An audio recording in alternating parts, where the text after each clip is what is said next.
स्वागत है दोस्तों आपका अपने चैनल BSS स्टडी पर। मैं हूं शैलेश कुमार। कैसे हैं आप लोग? हम बातें कर रहे थे मौलिक अधिकार की। मौलिक अधिकार में हम लोगों ने पढ़ा था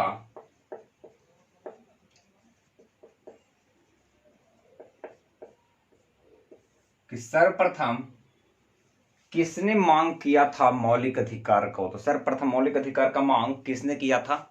सरदार वल्लभ भाई पटेल ने किया था। कितने ईस्वी में? 1931 ईस्वी में। ठीक है, हम लोग को आज पढ़ना जो है क्या है? स्वतंत्रता का अधिकार, समानता का अधिकार। पहला अधिकार हमको क्या पढ़ना है? समानता का अधिकार। उसके बाद दूसरा अधिकार पढ़ेंगे हम स्वतंत्रता का अधिकार। ठीक है, पहले पढ़ेंगे हम राइट टू इक्वालिटी।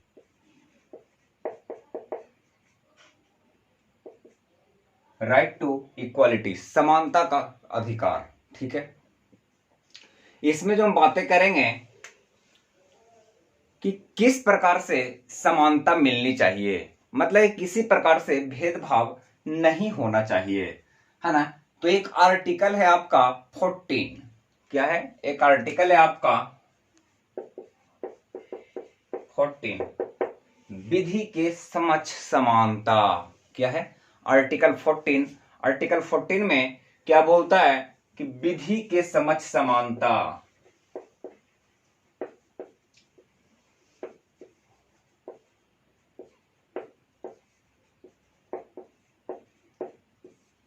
विधि के समक्ष समानता। विधि मतलब कानून होता है ना। विधि मतलब क्या होता है? कानून। मतलब कि कानून के सामने सब बराबर होगा। क्या बोलता है ये? कि कानून के सामने सब बराबर होगा। जैसे कि मान लीजिए कि कोई एक व्यक्ति है एक्स नाम का, जो कि एक कोई अपराध करता है ना। एक कोई अपराध करता है और एक व्यक्ति है वाई, ये भी ठीक उसी प्रकार का अपराध करता है। तो जो एक्स व्यक्ति है ये जनरल पब्लिक है ना। एक्स व्यक्ति है जनरल पब्लिक है, और जो ये वाई व्यक्ति है ये कोई जाना पहचाना हस्ती है ना। मतलब कि कोई बड़ा आदमी है। जैसे कि मान लीजिए कोई पद पर बैठा हो, है ना। तो जो कानून, जो धारा इसके ऊपर लागू होगा, ठीक वही धारा इसके ऊपर भी लागू होगा। तो यही हुआ क्या? विधि के समक्ष समानता। क्या बोलता है? विधि के समक्ष समानता। अगर कोई एक अपराध एक जनरल कॉमन व्यक्ति किया है और दूसरा अपराध कोई भी एक बड़े आदमी जो कि जाने पहचाने नाम के हैं, है ना, वो किए हैं, तो दोनों के ऊपर समान धारा चलेगा। जैसे कि आप लोग देख चुके हैं, जो सलमान खान वाला जो केस था उनके ऊपर भी केस चला था, है ना। वो जो जानवर को जो मारे थे, जंगली जानवर को मारना क्या है? एक दंडनीय अपराध है ना। काला हिरण को मारने का उनके ऊपर आरोप था, है ना। अगर कोई जनरल व्यक्ति मारता फिर भी उसके ऊपर वही आरोप चलता, और सलमान खान जो कि जाने माने व्यक्ति हैं उनके ऊपर भी वही आरोप चला था। तो क्या बोलता है? कानून सभी व्यक्तियों के ऊपर समान रूप से लागू होगा, है ना। क्या बोलता है? कानून सभी व्यक्तियों के ऊपर किसी भी मामले में, है ना, समान रूप से लागू होगा। विधि के समक्ष समानता जो है ये कहां से लिया गया है? विधि के समक्ष समानता आपका लिया गया है इंग्लैंड से।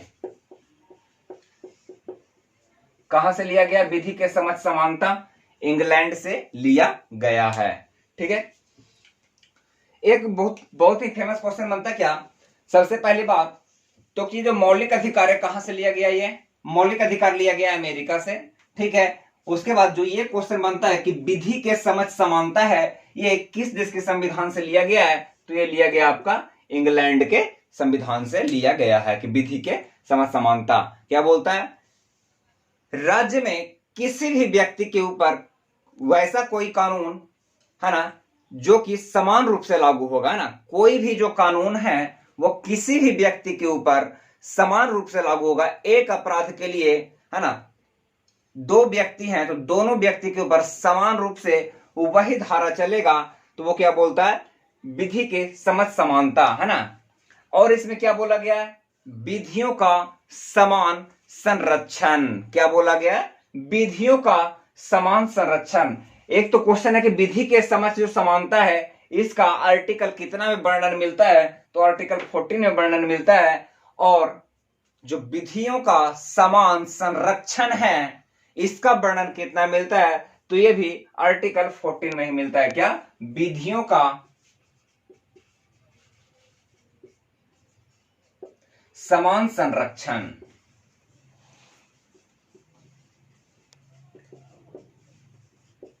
विधियों का समान संरक्षण, ठीक है। विधि के समक्ष समानता आर्टिकल 14, विधियों का समान संरक्षण भी कहां? आर्टिकल 14। तो विधि के जो समक्ष समानता है ये कहां से लिया गया है? इंग्लैंड से लिया गया है ना। विधि के समक्ष समानता ये कहां से लिया गया है? इंग्लैंड से लिया गया है। और विधियों का समान संरक्षण ये कहां से लिया गया है? तो ये लिया गया आपका यूएसए से, यूनाइटेड स्टेट ऑफ अमेरिका। ये कहां से लिया गया? यूएसए से लिया गया है, ठीक है। देखिए, पॉलिटी पढ़ने से पहले एक चीज बता देते हैं कि पॉलिटी में जब पढ़िएगा तो ऐसा प्रतीत होगा कि हर एक अनुच्छेद एक दूसरे का विरोधाभास प्रतीत होता है ना। हर एक अनुच्छेद एक दूसरे का विरोधाभास प्रतीत होता है, लेकिन उससे घबराने वाली कोई बात नहीं है। अभी जैसे हम आगे बढ़ेंगे पता लगेगा क्या कि यह आर्टिकल तो भाई कह रहा है कि ऐसा नहीं करना है, फिर दूसरा आर्टिकल में कह रहा है कि ऐसा कर सकते हैं, तो ये क्या मामला है ना। तो थोड़ा सा होता है, विरोधाभास प्रतीत होता है ना। ऐसा हमारा संविधान का खूबसूरती है, ठीक है। तो विधियों का समान संरक्षण कहां से लिया गया है? यूएसए से लिया गया है। और विधि के समक्ष समानता इंग्लैंड से लिया गया है, ठीक है। इसको नोट जरूर कीजिएगा। ये तो नाम से ही पता लग जा रहा है कि विधि के समक्ष समानता मतलब कानून के दृष्टि में सभी लोग क्या है? बराबर हैं, है ना। किसी प्रकार का कोई भी भेदभाव नहीं किया जाएगा, है ना। विधि में कानून के नजर में किसी प्रकार का कोई भेदभाव नहीं किया जाएगा, ठीक है। लेकिन जो याद रखने वाली बात है क्या कि ये कि विधि के समक्ष समानता ये जो वर्ड है ये कहां से लिया गया है? इंग्लैंड से लिया गया है ना। और विधियों का समान संरक्षण कहां से लिया गया है? तो ये यूएसए से लिया गया है, ठीक है। ये था आर्टिकल 14 की बात, ठीक है। आर्टिकल 14 में हमने क्या पढ़ा? विधि के समक्ष समानता, है ना। विधि के समक्ष समानता में सबसे पहले बात हमने क्या पढ़ा कि केवल धर्म, जाति, मतलब जो भी है ना, मतलब किसी प्रकार का कानून के नजर में कोई भेदभाव नहीं किया जाएगा। चाहे वो आदमी बड़ा हो, छोटा हो, मोटा हो, पतला हो, है ना, सभी के ऊपर समान रूप से समान कानून लागू होगा, ठीक है। ये विधि के समक्ष समानता जो है ये कहां से लिया गया है? इंग्लैंड से लिया गया है, ठीक है। विधियों का समान संरक्षण कहां से लिया गया है? यूएसए से लिया गया है, ठीक है। मौलिक अधिकार कहां से लिया गया है? मौलिक अधिकार यूएसए से लिया गया है, ठीक है। अब आगे बात करते हैं आर्टिकल 14 की बात करते हैं हम,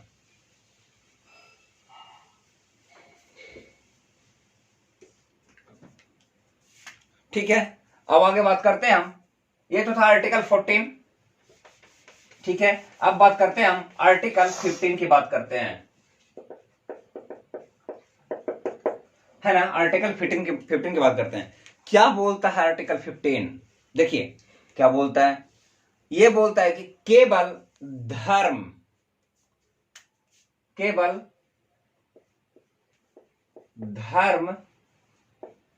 नस्ल,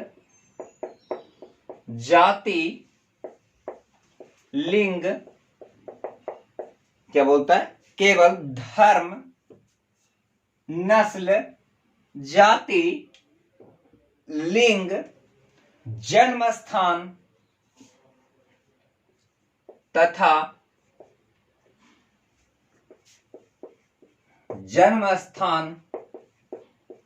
के आधार पर भेदभाव नहीं किया जा सकता है ना। क्या? केवल धर्म, नस्ल, जाति, लिंग तथा जन्म स्थान के आधार पर किसी भी व्यक्ति के साथ भेदभाव नहीं किया जा सकता है। क्या बोलता है? धर्म, नस्ल, जाति, लिंग तथा जन्म स्थान के आधार पर किसी भी प्रकार का नागरिक के जीवन में, है ना, राज्य भेदभाव नहीं कर सकता है। ऐसा होता है ना कि वो फलाना धर्म का है तो उसको ये नहीं करने दो, वो गोरा है, वो काला है, वो इस जाति का है, वो उस जाति का है, उसका जन्म बिहार में नहीं है, उसका जन्म यहाँ हुआ है, वहां हुआ है, दुनिया भर की बातें हैं। ये सब का आधार पर भेदभाव नहीं किया जा सकता है। ठीक है, 1 2 3 4 और 5, है ना, मतलब कि 5 प्रकार की जो बातें की गई है कि केवल धर्म, नस्ल, जाति, लिंग, जन्म स्थान के आधार पर भेदभाव नहीं किया जा सकता है। ये आर्टिकल 15 के ऊपर शायद एक मूवी भी है आयुष्मान खुराना का, आर्टिकल 15, शायद आर्टिकल 15 के नाम से ही है। अच्छी मूवी है, देखिएगा, बहुत कुछ समझ में आएगा। ठीक है, उसके बाद ये क्या कहता है कि हमारे जितने भी जो सार्वजनिक स्थान हैं, है ना, हमारे जितने भी जो सार्वजनिक स्थान हैं, जैसे कि कौन, तालाब हो गया, कुआं हो गया, खेलने का स्थान पार्क हो गया, है ना, क्या बोलता है कि हमारे जितने भी जो सार्वजनिक स्थान हैं, है ना, क्या कुआं, तालाब, खेलने का स्थान मतलब कि पार्क वगैरह कुछ, है ना, प्लेग्राउंड वगैरह, खेलने का स्थान, क्या बोलता है, हमारे जितने भी सार्वजनिक स्थान हैं, कुआं, तालाब, खेलने का स्थान, ये सभी व्यक्तियों के लिए समान रूप से खुले रहेंगे। ठीक है, क्या, खुले रहेंगे, यही बोलता है, कुआं, तालाब, खेलने का स्थान सभी व्यक्तियों के लिए समान रूप से खुले रहेंगे। आज तो नहीं, एक बहुत समय पहले सुनते थे क्या कि जो पिछड़ी जाति के जो लोग रहते थे उनको कोई एक जो पर्टिकुलर स्थान होता था, जैसे कि कुआं, तालाब वगैरह, वहां पर पानी भरने नहीं दिया जाता था। ठीक है, उसका विरोध होता था, है ना, उसको लोग नहीं काम करने देते थे वहां पर। क्यों? क्योंकि वहां लोग उच्च जाति के लोग काम करते थे, इसलिए उनको जो छोटी जाति के जो लोग होते थे, पिछड़ी जाति के जो लोग होते थे, उनको इस तरह के काम नहीं करने दिया जाता था कि आप यहाँ पर ये नहीं कर सकते, वो नहीं कर सकते, है ना। तो इसी के लिए हमारे संविधान ने एक प्रावधान किया, क्या, कि इसको मौलिक अधिकार में जोड़ दिया। क्या, क्यों? क्योंकि ये सभी को समान रूप से प्राप्त होंगे, है ना, और ये बताया था हमने कि यह राज्य के विरुद्ध में प्राप्त होता है ना, मतलब कि वो चाहते और न चाहते हुए भी उसको ये काम करने से नहीं रोक सकता है। तो ये बोलता क्या कि कुआं, तालाब, खेलने का स्थान, ये सही वर्गों के लिए समान रूप से क्या रहेंगे, खुले रहेंगे। ठीक है, अभी तो क्या बोला कि धर्म, नस्ल, जाति, लिंग तथा जन्म स्थान के आधार पर कोई भेदभाव नहीं किया जाएगा। दूसरा में क्या बोला कि कुआं, तालाब, खेलने का स्थान जो ये है, सार्वजनिक जितने भी जो स्थान हैं वह सभी वर्गों के लिए समान रूप से खुले रहेंगे। अब देखिए क्या बोलता है इसी आर्टिकल में कि राज्य चाहे तो स्त्रियों,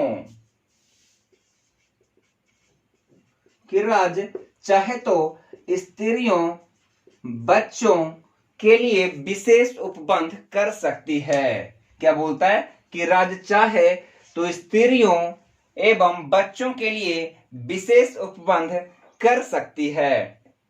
अभी आपको हमने बताया था कि आर्टिकल जो है अपने आप में क्या प्राप्त होता है, विरोधाभास प्रतीत होता है ना। तो यही तो बोल रहा है, यहां बोल रहा है कि धर्म, नस्ल, जाति, लिंग, जन्म स्थान के आधार पर किसी भी प्रकार का भेदभाव नहीं किया जाएगा। यहाँ पर क्या बोलता है कि कुआं, तालाब, जितने भी सार्वजनिक स्थान है, जैसे खेलने का स्थान, ये क्या होगा, सही वर्गों के लिए समान रूप से खुले रहेंगे। ठीक है, उसी के बाद ठीक अगला पॉइंट में क्या बोलता है कि राज्य चाहे तो स्त्रियों, बालकों के लिए विशेष उपबंध कर सकती है। यही बोलता है आर्टिकल 15। ठीक है, खूबसूरती देख रहे हैं, यहां पर कुछ बोल रहा है, यहां पर कुछ बोल रहा है, अब यहां पर कुछ बोल रहा है। इसको अब खूबसूरती नहीं तो और क्या कहेंगे, और तो कुछ कह नहीं सकते हैं, है ना। उसके बाद क्या बोलता है कि अनुसूचित जाति, अनुसूचित जनजाति, है ना, अनुसूचित जाति, अनुसूचित जनजाति तथा सामाजिक और शैक्षणिक आधार पर, है ना, अनुसूचित जाति, अनुसूचित जनजाति तथा शैक्षणिक आधार पर, अनुसूचित जाति, अनुसूचित जनजाति, है ना, को जो शैक्षणिक आधार पर जो पिछड़े हुए लोग हैं,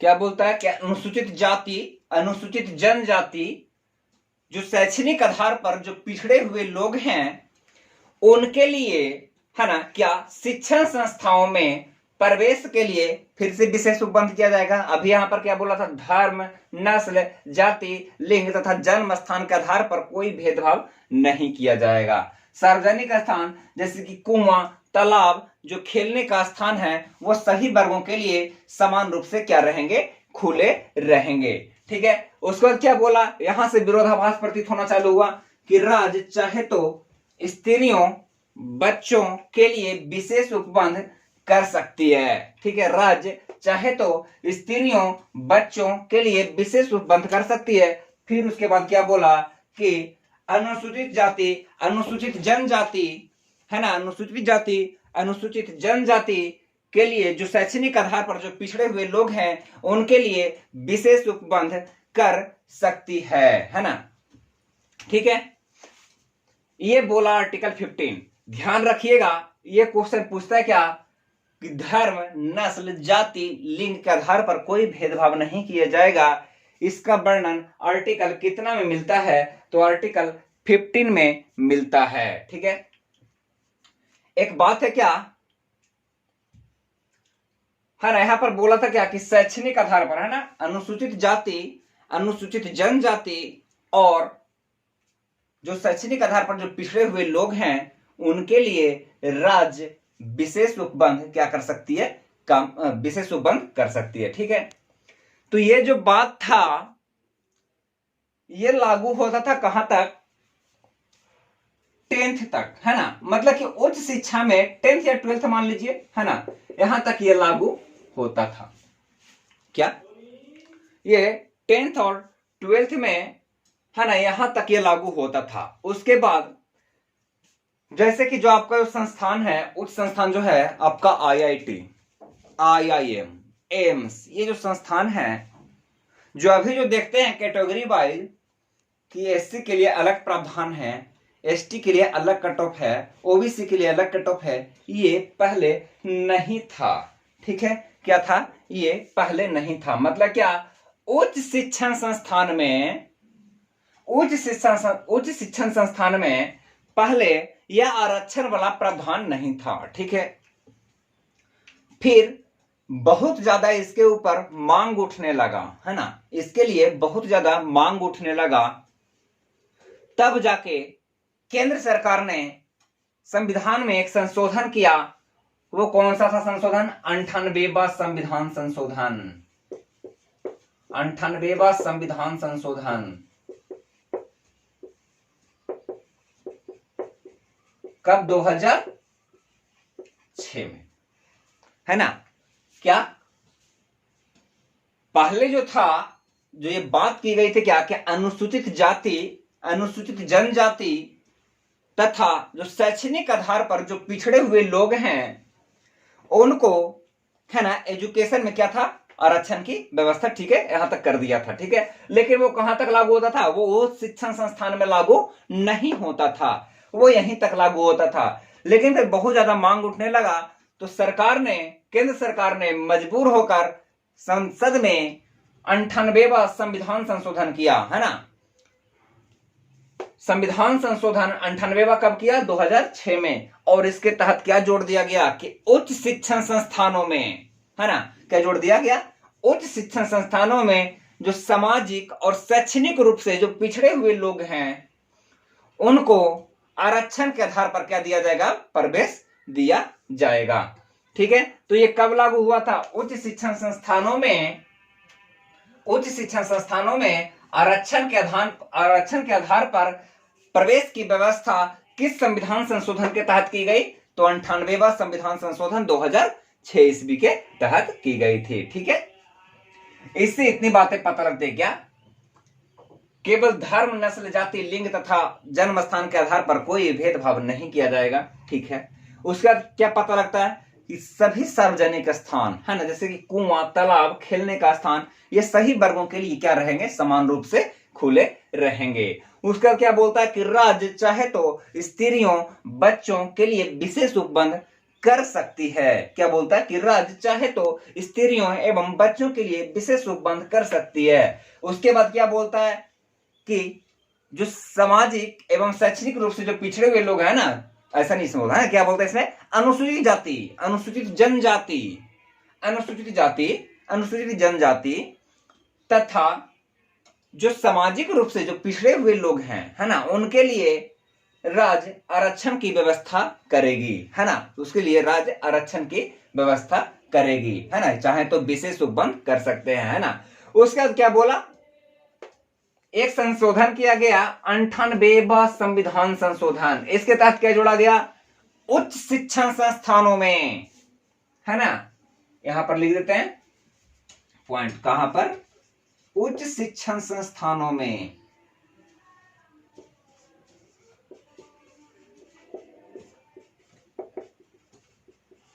उच्च शिक्षण संस्थान में है ना, जो सामाजिक और शैक्षणिक रूप से जो पिछड़े हुए लोग हैं उनको क्या करेगी, राज्य आरक्षण का व्यवस्था करेगी।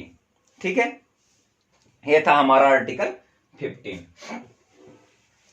अब बात करते हैं हम आर्टिकल 16 की। ठीक है, आर्टिकल 15 थोड़ा सा है लंबा चौड़ा, लेकिन इसको ध्यान दीजिएगा क्योंकि क्वेश्चन ज्यादातर इसी से निकल जाता है, आर्टिकल 15 से ही। आर्टिकल 16 क्या बोलता है, लोक नियोजन के बारे में बोलता है ना, लोक नियोजन के विषय के बारे में बोलता है ना।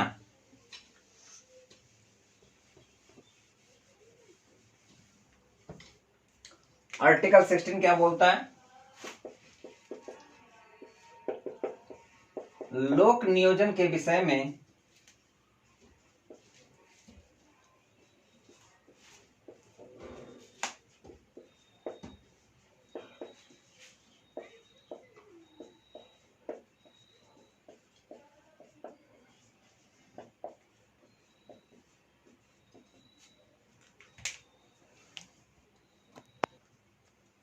लोक नियोजन के विषय में अवसर के समानता। ठीक है, इसमें हम पढ़ेंगे क्या कि अनुसूचित जाति, अनुसूचित जनजाति एवं पिछड़ा वर्ग को छोड़कर, क्या, अनुसूचित जाति मतलब एससी, अनुसूचित जनजाति मतलब एसटी तथा पिछड़ा वर्ग को छोड़कर, मतलब तथा पिछड़ा वर्ग मतलब कौन, तथा ओबीसी, है ना, ओबीसी कह लीजिए इसको, है ना, अनुसूचित जाति, अनुसूचित जनजाति तथा पिछड़ा वर्ग को छोड़कर राज्य किसी पद पर नियुक्ति के लिए किसी भी नागरिक के साथ, क्या, राज्य किसी पद पर नियुक्ति के लिए किसी भी नागरिक के साथ किसी भी प्रकार का कोई भेदभाव नहीं करेगी।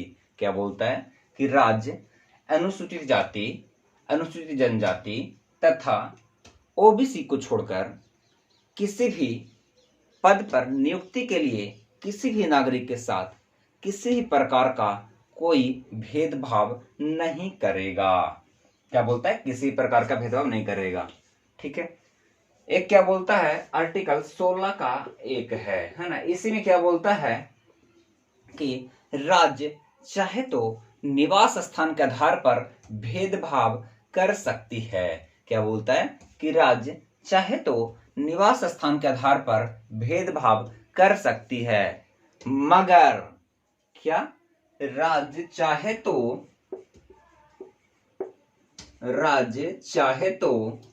निवास स्थान के आधार पर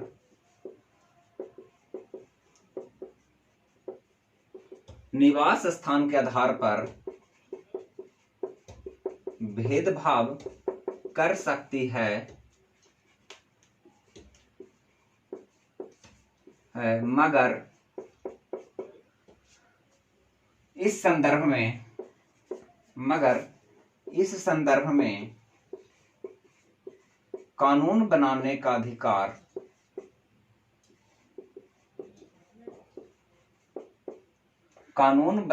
अधिकार सिर्फ संसद को होगा।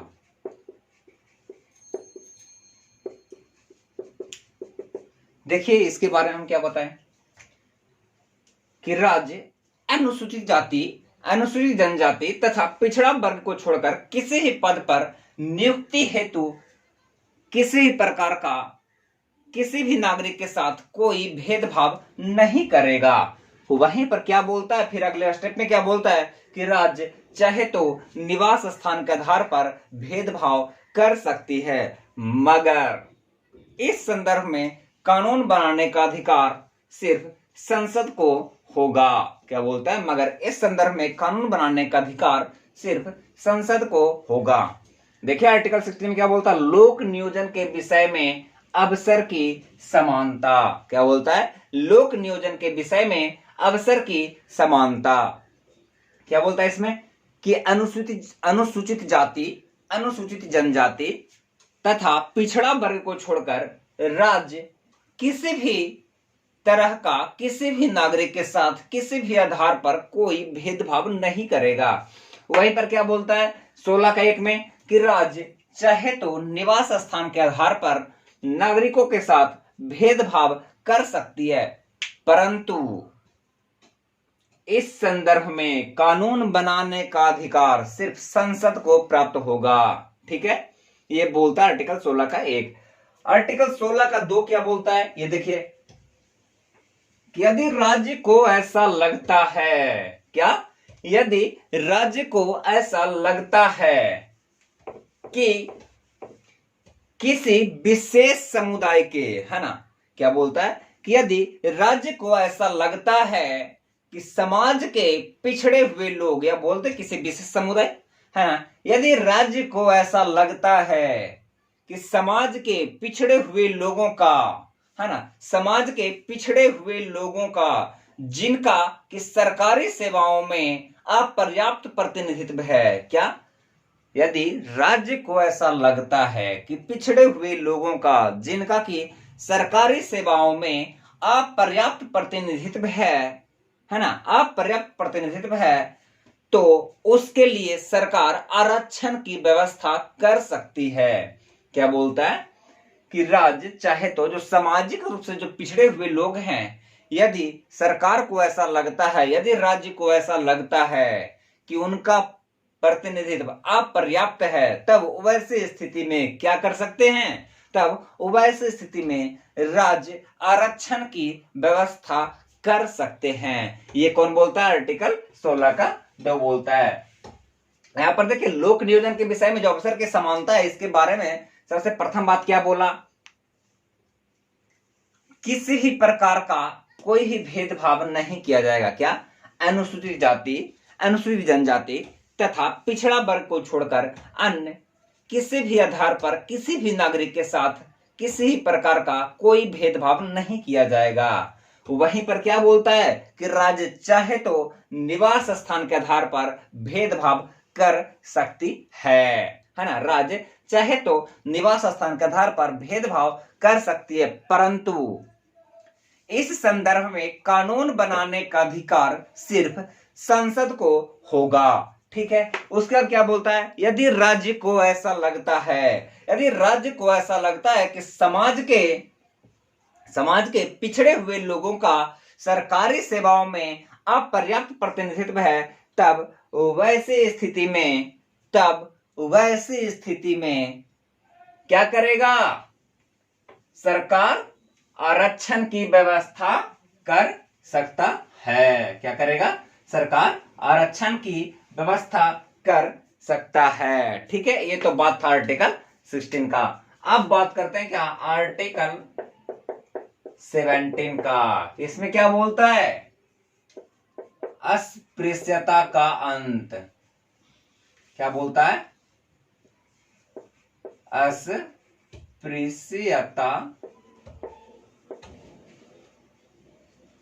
का अंत। अस्पृश्यता मतलब भली भांति समझ रहे हो, अस्पृश्यता मतलब क्या? छुआछूत के बारे में बोल रहा है ना, अस्पृश्यता का अंत। इसमें बस कुछ नहीं, एक छोटा सा पॉइंट है आपका, क्या? छुआछूत के उन्मूलन हेतु इससे, है ना, क्या? छुआछूत के उन्मूलन मतलब क्या? खत्म करना, है ना। छुआछूत के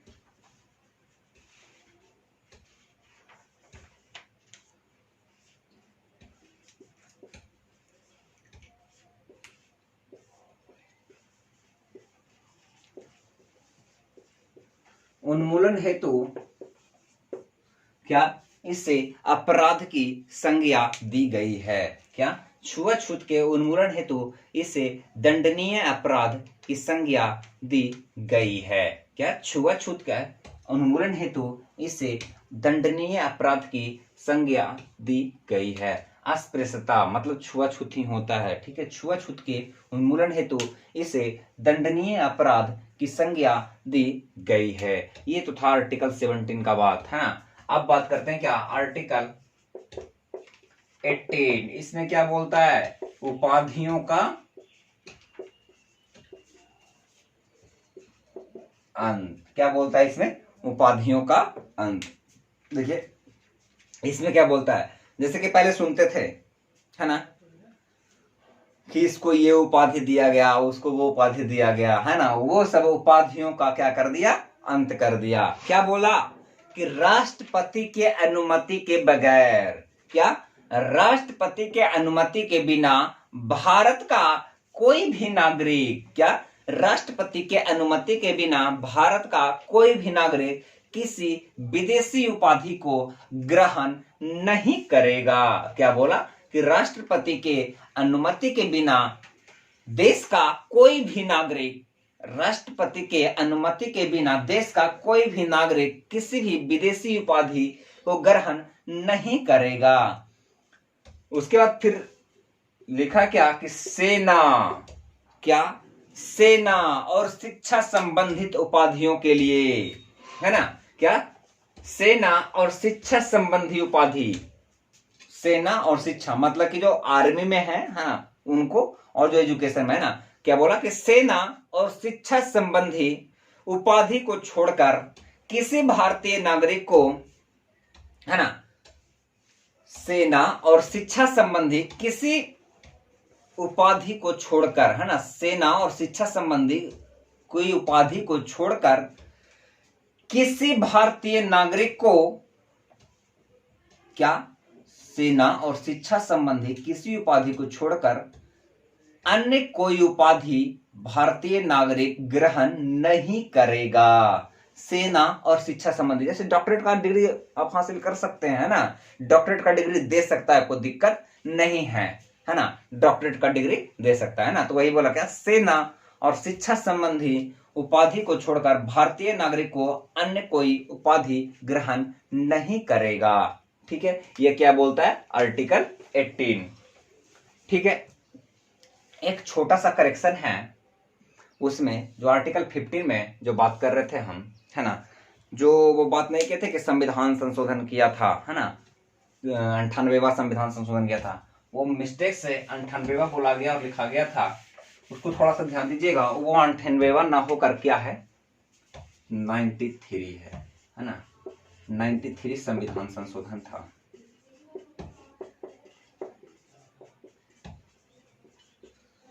संविधान संशोधन कितना ईस्वी?